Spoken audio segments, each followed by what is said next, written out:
रूस तेल ले जा रहे कम से कम 60 टैंकरों ने बीच रास्ते में अपनी मंजिल बदल ली है। क्या आप जानते हैं कि वो मंजिल क्या है? मंजिल क्या है ये मैं आपको आगे बताऊंगी। पहले ये जानते हैं कि ईरान और अमेरिका इजराइल के बीच छिड़े युद्ध के बाद तेल के संकट पूरी दुनिया को अपने गिरफ्त में ले चुका है। इस बीच भारत का दम दुनिया भर में दिख रहा है। बीते दिनों हॉर्मुज स्ट्रेट से भारत के 2 जहाज सही सलामत गुजरात के बंदरगाह पहुंचे थे। अब भारत ने एक और दांव चल दिया है। दरअसल दक्षिण चीन सागर में एक रूसी तेल का लदा टैंक अचानक भारत की तरफ मुड़ने से दुनिया में हड़कंप मच गया है। चीन की रिजाव बंदरगाह की ओर बढ़ रहे टैंकर अब तेजी से भारत की ओर आ रहे हैं।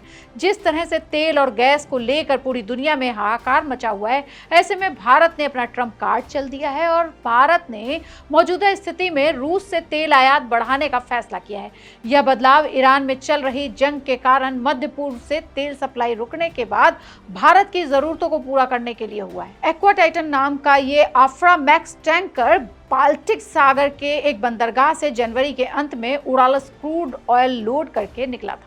शुरू में इसका डेस्टिनेशन चीन का रिजाऊ पोर्ट था, लेकिन मार्च के मध्य में दक्षिण चीन पूर्व एशियाई पानी में पहुंचते ही इसने यू टर्न ले लिया। अब यह 21 मार्च को न्यू मंगलोर बंदरगाह पहुंचने वाला है और इससे पूरी दुनिया में तहलका मच गया। शिप ट्रैकिंग डेटा के मुताबिक भारत हमेशा से रूस से तेल खरीदता रहा है।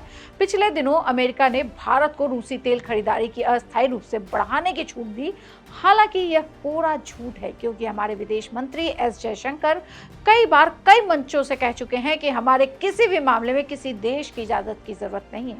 रूस और भारत के पैक्ट के अनुसार अभी भी कई तेल कंपनियां रूस से तेल खरीद रही हैं, लेकिन जिस तरह से चीन जा रहा कार्गो भारत की तरफ मुड़ा है, उससे दुनिया भर में हड़कंप मचा हुआ है, जिससे कई कार्गो चीन की ओर चले गए थे।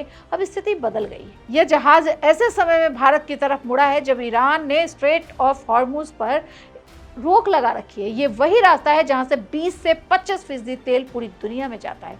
ईरान, इजराइल और अमेरिका का युद्ध जो 2-3 दिन में खत्म होने की उम्मीद थी, वो आज 20वें दिन भी घातक हो गया। ईरान के एक के बाद एक बड़े नेता और अधिकारियों की अमेरिका और इजराइल घात लगाकर हत्या कर रहे हैं। वहीं दूसरी तरफ पूरी दुनिया की नजरें भारत की तरफ मुड़ गई हैं। दुनिया भर में कई नेताओं का मानना है कि अगर प्रधानमंत्री नरेंद्र मोदी डोनाल्ड ट्रंप और अमेरिका को एक फोन कर दें, ईरान को एक फोन कर दें, नेतन्याहू को एक फोन कर दें, तो ये युद्ध रुक सकता है।